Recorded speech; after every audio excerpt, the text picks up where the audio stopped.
हाँ सही बोल रहे चाचा, तुम सही बोल रहे हो। और बताओ चाचा, कुछ सेवा पानी, पैसा बहुत है मुँह पे। ना बेटा, कोई कोई सेवा पानी ना चाहिए मेरे को। चाचा मुझे ऐसा लग रहा हो मेरी जेब से कोई मेरे पर्स चुराना चाह रहा हो। हाँ हाँ बेटा, मैं भी देख रहा हूँ यार।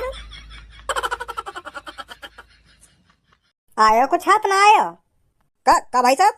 मैं यूँ कह रहा हूँ मेरी जेब से तो कुछ पल्ले पड़ो या ना पड़ो। ए भाई साहब कैसी बात कर रहे हो, मैं तुम्हारी जेब से काले कारण है। ए धनुआ, यू तेरी जेब। खज्जी बेटा, तेरे पापा रात से घर पर नहीं आए हैं, तुझे पता है कहाँ पर है तेरे पापा? का रात के घर पे ना आए मतलब? हाँ खज्जी बेटा, मैं रात से तेरे पापा का इंतजार कर रही हूँ और इंतजार करते करते सुबह हो गई और अभी तक तेरे पापा घर पर नहीं आए हैं। कल रात से कुछ अता पता नहीं है तेरे पापन का, कहाँ पर है कहाँ पर नहीं। मुझे तो बहुत टेंशन हो रही है। ए मम्मी, बिल्कुल भी टेंशन मत लो, तुम काई काम ते पापा रुक गए होंगे रात को, यही मारे घर पे ना आ पाए। अरे खज्जी बेटा, जैसा तू सोच रहा है ना वैसा बिल्कुल भी नहीं है। तेरे पापा काई काम से कहीं रुकते हैं ना तो मेरे को बता देते हैं। और अब की बार तो तेरे पापन ने ना मेरे पास कॉल करी है ना कोई मैसेज भेजा है, कुछ अता पता है ही नहीं तेरे पापन का कहाँ पर है कहाँ पर नहीं है। चलो ये बात तो तुम्हारी ठीक है मम्मी। और भज्जी कहाँ है? हाँ? क्या भज्जी कहाँ है? भज्जी भज्जी तो अपने कमरा में ही होगा ना। वो अपने कमरा बमरा में कहीं ना है, वो भी कल रात ही गायब है। क्या कल रात से गायब है? हाँ मम्मी, कल रात से भज्जी अपने कमरा में ना है, वो भी गायब है कल रात से। रात को 10 बजे के आसपास तो मैंने देखो धनुआ से बात करता हुआ, फिर मेरी आंख लग गई। हाँ? फिर मेरी जैसी आंख रात के 12 बजे खुली तो वो अपने कमरा में हती ना। मैंने सोची कि टॉयलेट वॉयलेट करने गया होगा, फिर मेरी आंख दोबारा खुली 2:30 बजे के आसपास, फिर भी ना वो अपने कमरा में। हाँ? तभी तो शक है लगा मेरे को, कुछ तो गड़बड़ है। नहीं रात में वो भी जब सब सो जा, में वाह के बाद घर से बाहर जाने को क्या मतलब है वाह को? तो फिर कहाँ गया भज्जी? गए होगा कहीं महबूबा से मिलने रात को। अरे ऐसा नहीं है भज्जी। तुम्हें कुछ ना पता मम्मी भज्जी के बारे में। भज्जी इतना बिगड़ गया है, इतनी आदत खराब है गई है, बाकी तुम्हें ना पता कितना बिगड़ गया है वो। हाँ? वाह भज्जी की मम्मी, तुम्हें ना पता कितनी सेटिंग है, कम से कम 10 सेटिंग है। आ गई होगी उन 10 में से काइस की कॉल के आ जाओ, मैं तुम्हारा इंतजार कर रही हूँ, तो चुपचाप लेकर गई घर से। हाँ? बहुत आदत खराब है ये भज्जी की, या सुधार नहीं रही हो मम्मी तुम। अगर ऐसे ही चलता रहे ना मम्मी तो तुम कई दिन बहुत पछताओगी, जब बाजेगा कई दिन वहाँ पे बीच चौराहे पे लड़की के चक्कर में। यही मारे मैं तुमसे कह रहा हूँ मम्मी, भज्जी की शिकायत करो पापन से कि यू रात में बिगर बताए बाहर जान लगो है। पर खज्जी तू भज्जी के बारे में जो कुछ सोच रहा है वो गलत भी तो हो सकता है। गलत कैसे हो जाएगा? कल रात भज्जी और धनुआ आपस में बात कर रहे हैं, मोह लगे सेटिंग के बारे में बात कर रहे हो कि बाकी कॉल आएगी रात में, कैसे घर से बाहर निकलना है और कैसे घर पे आना है। यही प्लानिंग चल रही है उन दोनों की। नहीं रात में 10 बजे के आसपास कौन इतनी बात करे? मुझे तो यूं ही लग रहा है कहीं लड़की की प्लानिंग बना रहे हो कि बाकी कॉल आएगी और ऐसे घर से बाहर निकलना है और ऐसे घर पे आना है, तो बाहर तो वो निकलेगा फिर घर पे नहीं आ पाएगा। और अब वो दोनों कहीं पे बाहर बैठ के यूं प्लानिंग बना रहे होंगे कि यार मैं रात में घर पे तो लेकर ही आया और अब मैं घर पे कैसे जाऊं। हाँ? मम्मी पापा ने का जवाब दूंगा जब मम्मी पापा मुझसे पूछेंगे कि रात भर कहाँ हो, का जवाब दूंगा उन्हें मैं, का बात बताऊंगा। तो यूं प्लानिंग बना रहे होंगे वो दोनों कहीं पे बैठ के। तुम ना जानो मम्मी, ये सेटिंग बाजी का चक्कर कितना बड़ा है। जब काई दिन भज्जी पकड़ा जाएगा ना, तुम देखिए कितनी बदनामी होगी हमारी। केयू वाह को लड़का है, वाह को जो या लड़की के संग पकड़ो गए हुए। हाँ काई दिन भज्जी पकड़ो जाएगा ना तो बहुत बदनामी होगी हमारी मम्मी। हाँ बता रहा हूँ मैं तुमको। ऐसा नहीं है भज्जी। मम्मी या में तुम्हारी कोई गलती ना है, हर काई की मम्मी यूं ही सोचे अपने लड़का के बारे में कि मेरा लड़का ऐसा ना है, मेरा लड़का वैसा ना है, और जब हकीकत सामने आवे तब पता चले कि हाँ मेरा लड़का ऐसा ही है। अभी तो तुमको लग रहा कि मेरा भज्जी ऐसा ना है, और काई दिन अपनी खुली आंखों से तुम भज्जी के कारनामे देख लेंगी, तब पता चलेगी तुमको कि हाँ खज्जी सही बोल रहा बादल मोते। यही मारे कह रहा हूँ मैं मम्मी तुमसे, भज्जी सुधरवाओ। पहले तो ये दिन में ही बाहर जावे, अब तो रात में भी बाहर जान लगो। अरे भज्जी बेटा, तेरे को उधर आकर इतना हंगामा करने की क्या जरूरत थी? मैंने बात संभाल ही ली थी, मैं बस घर आने ही वाला था। जरूर बात संभाल ली होगी तुमने, और जरूर घर पे आने वाले होंगे तुम। अगर तुमने बात संभाल ही नहीं तो वो पुलिस वाले की कॉल काई को आई मेरे पास में कि ऐसे ऐसे करके तेरे पापा ने चोरी कर ली और हमने जेल में गिर रखे हैं, जल्दी आ जाए यहाँ पे।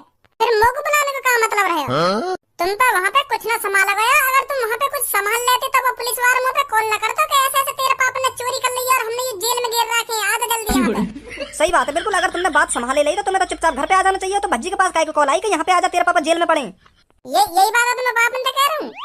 कॉल तुम नहीं करवाई होगी मेरे पास, क्योंकि तुम पुलिस वाले ने भरोसा न दिला पा रहे होंगे कि मैं चोर ना हूँ। तुम्हारी बात पे वो भरोसा ही न कर रहे होंगे। यही बात तुमने मुँह पे कॉल मिलवाई है कि मेरा बेटा आके बताएगा कि मैं चोर ना हूँ। ऐसी है ना पापा? चल अब जो कुछ हो गया छोड़ इन बातों को। पूरा छोड़ कैसे तुम पापा? में उन पुलिस वालों की हिम्मत कैसे हुई तुम्हें चोर साबित करने की? या शहर के सबसे अमीर आदमी हो तुम, फिर भी पुलिस वालों ने विश्वास नहीं रहा तुम्हारी बात और ना हो। इतना भी ईमानदार न बनना चाहिए पापा। हाँ सही बता रहा हूँ मैं तुमको।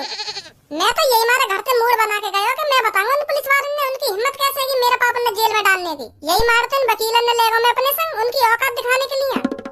जब उन पुलिस वालों ने यू बात कोर्ट में पता चलती ना कि यू आदमी या शहर को सबसे अमीर आदमी है, तब शर्मिंदगी महसूस होती है उनको कि हाँ मैंने गलत आदमी को जेल में डाल लिया और तुम वहाँ पे भोला भंडारी बने खड़े। भज्जी बिल्कुल भी नहीं देख सकता अपने पापा के साथ गलत होता हुआ, चाहे वो पुलिस वाला ही क्यों ना हो। अरे भज्जी के पापा क्या बातें चल रही हैं, ये कहाँ थे रात भर तुम? वो क्या है ना भज्जी की मम्मी, कल रात मेरे पे चोरी का इल्जाम लग गया था और पुलिस वाले ने मेरे को जेल में ले जाकर घेर दिया। तो मैंने उनको बहुत समझाने की कोशिश करी कि मैं चोर नहीं हूँ, पर वो मेरी बातों का विश्वास ही नहीं कर रहे थे। तब हार कर मैंने भज्जी पर कॉल मिलवाई और भज्जी ने वहां कर बताया कि मैं कौन हूँ कौन नहीं हूँ, तब जाकर छोड़ा उन्होंने मेरे को। बहुत अच्छी डांट लगाई थी पुलिस वालों की भज्जी ने। मतलब कल रात भज्जी तुम्हारे साथ ही था? अरे यही तो लाया मेरे को छुड़ाकर वहां से। छुड़ाकर ही नहीं लाया, इसलिए तो उनसे माफी भी मंगवाई मेरे से। पहले तो अम्मू को यूँ बताओ तुम पर चोरी का इल्जाम लगाओ कैसे? अरे वो क्या है ना, मैं फैक्ट्री एरिया के पास कार पार्किंग में खड़ा था, तो उस कार पार्किंग में ड्यूटी वाले भी बंदे खड़े थे। तो उनमें से किसी ने एक का पर्स चुरा लिया और उसको जैसे पता चला कि मेरा पर्स चुरा गया है तो चोर ने वो पर्स मेरे नीचे फेंक दिया। तो फिर उनमें से एक आदमी की मेरे नीचे पड़े हुए पर्स पर नजर पड़ गई, तो फिर उन सबको मैं चोर लगन लगा, उनने पुलिस पर रिपोर्ट कर दी और पुलिस में को ले गई पकड़। ऐसा हुआ। मैं देखूंगा कौन सा चोर है वो। इन वकील साहब की पेमेंट कर दो। 50,000 रुपए देना दोनों को। का 50,000? तेने ये ज्यादा महंगे न कर लिए? अरे पापा कैसी बात कर रहे हो तुम? ऐसे टाइम पे महंगा सस्ता देखो जावे। लोग तो वहाँ टाइम बस यूं ही दिख रहा कि मेरे पापा जेल में यूं कैसे न कैसे करके मुझको छुड़ा के लाने। चल मैं दे दूंगा इनको 50,000 रुपए। और पापा तुम बिल्कुल भी चिंता मत करिए, वहाँ चोर है तुम्हारे कदम में लाके घेर दूंगा मैं। हाँ जो ने तुम्हारी इतनी बेइज्जती करवाई है। भज्जी के पापा बदनाम करें, भज्जी के पापा। भज्जी की मम्मी, एक लड़का भज्जी जैसा भी होना चाहिए।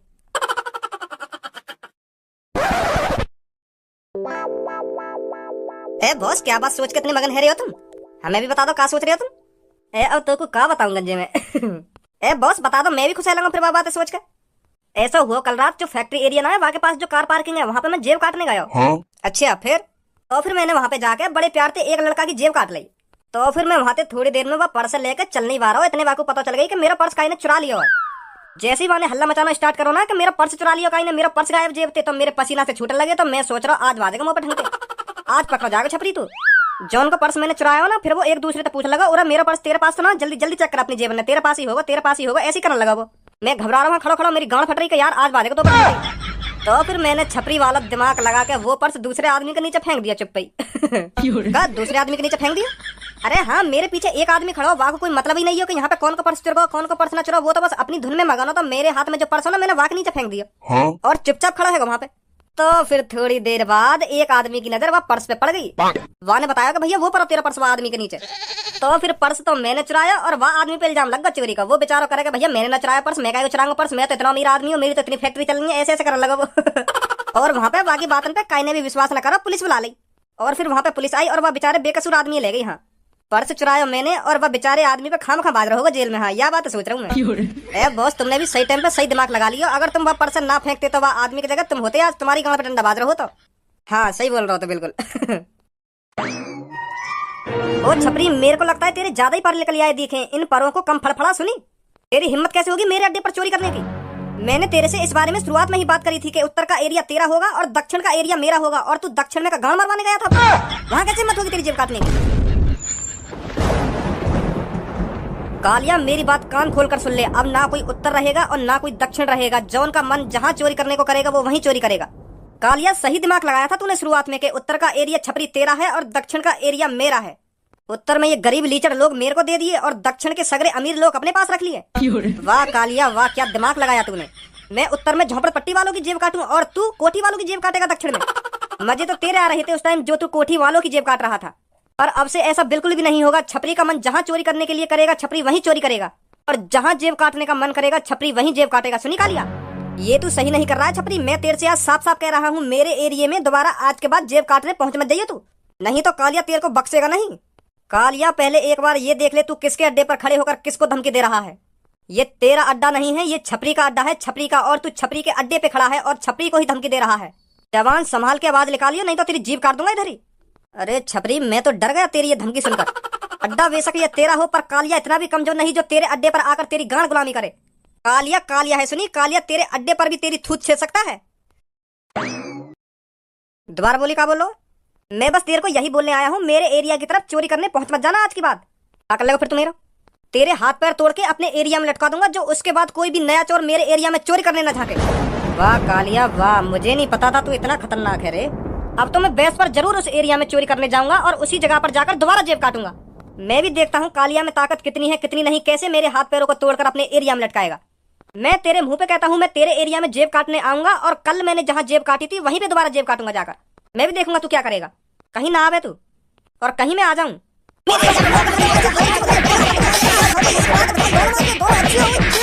बहुत बड़ी गलती कर दी है छपरी तूने कालिया से पंगा लेकर। आ तू मेरे एरिया में जेब काटने कालिया, फिर तेरे को बताएगा कालिया क्या चीज है। इस चीज का बलदा आज ही तेरे से लेगा कालिया। ध्यान रखिए छपरी मेरी बात को। गधा सी शकल को मेरे एरिया में आके मुझे धमकी दे रहा हो और मुंह पे हाथ उठाने की सोच रहा है।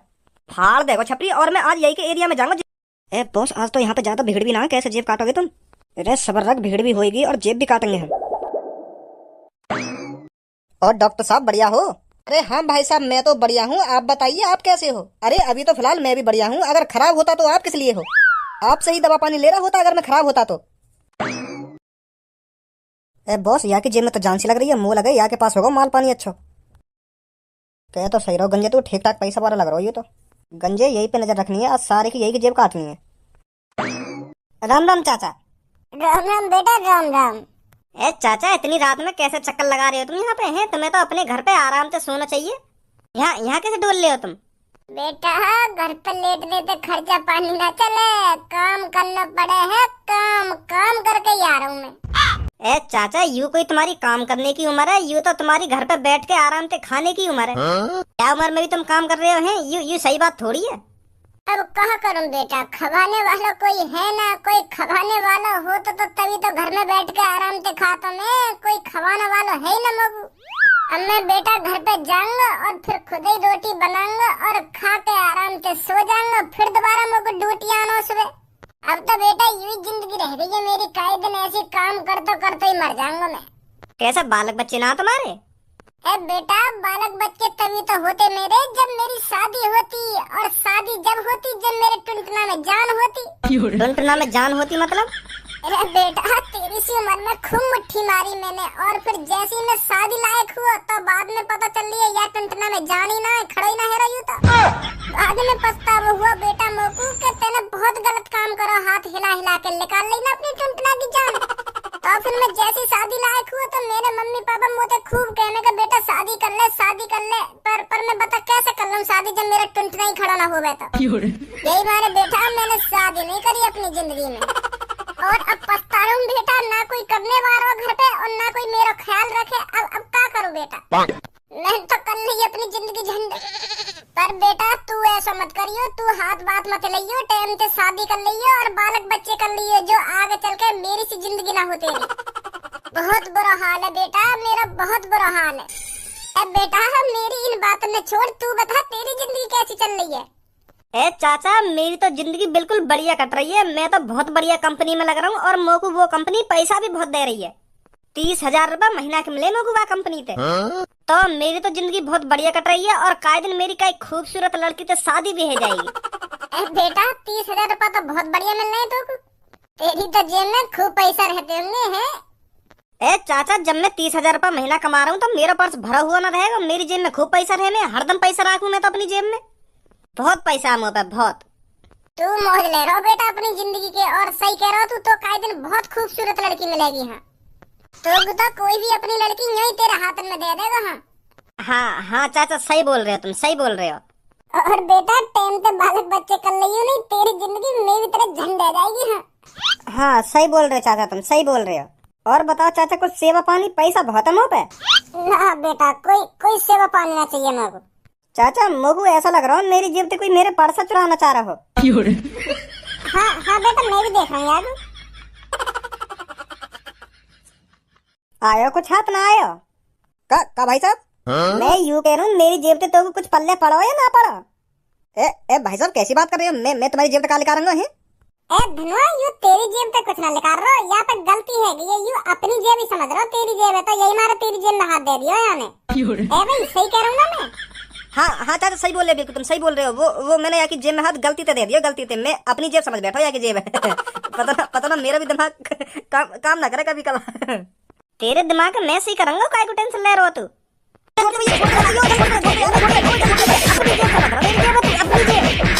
सच बता दे, 1-2 दिन पहले तेने पर्स चुराया एक आदमी को। भाई साहब कौन सा एक आदमी? वो आदमी जाकू 1-2 दिन पहले पुलिस पकड़ के ले गई। वो पर्स तो वही नहीं चुराया, यही मारता पुलिस पकड़ के ले गई। पीछे हटिए धनुआ ने, मैं बात करूँ यहाँ पे, ऐसा ना बताएगा यू। अब सच बता दे, मेरे पापन पे जो चोरी का इल्जाम लगो 1-2 दिन पहले, तेरी वजह से लगो ना? तेरी वजह से मेरे पापा जेल में गए ना?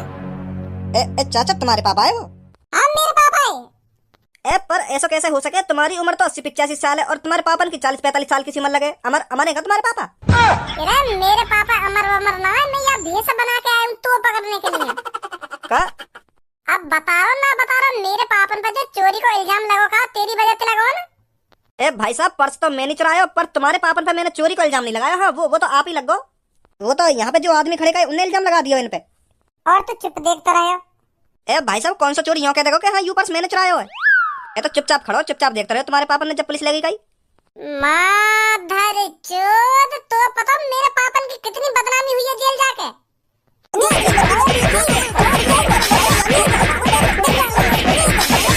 देख रहा हो ना बाप, मेरे पापा ने जेल जाते हुए। अब जल्दी खड़ा हो, मैं दिखाऊंगा तुमको जेल की हवा कैसी हो गए। भाई साहब जेल वेल मत ले जाओ मुझको, मैं माफी मांग लूंगा तुम्हारे पापन से। मैं कह दूंगा उनसे मुझे बहुत बड़ी गलती है जो मैंने बताया ना कि चोरी मैंने करी। अपने पापन का ले चला मुझको, मैं माफी मांग लूंगा उनसे, पर जेल वेल मत ले जाओ हमको। भाई साहब जब मेरे हवाले कर दो मैं देख लूंगा याकू। तू का देख लेगा याकू? और मैं तेरा हवाले का क्यों कर रही? मैं यहाँ मारे तुम तक कह रहा हूँ क्योंकि यहाँ ने मेरे घर से 2 लाख रुपए चुराए। 2 लाख रुपए 1 महीना तक ढूंढ रहा हूँ मैं याकू, पर आज हाथ आया यू, आज बता दूंगा मैं याकू। भाई साहब यार जेल वेल में मत ले जाओ, मो याके हाथ पैर तोड़ने मेरे हवाले कर दो याकू तुम। सच में हाथ पैर तोड़ा हुआ है तू? हाँ भाई साहब सच में हाथ पैर तोड़ दूंगा मैं याके। अगर तू याके सच में हाथ पैर तोड़ सके तो मैं तेरे हवाले करूं, नहीं तो मैं जेल में ले जा रहा हूं याकू। नहीं पुलिस वाले आके हाथ पैर न तोड़ेंगे फिर।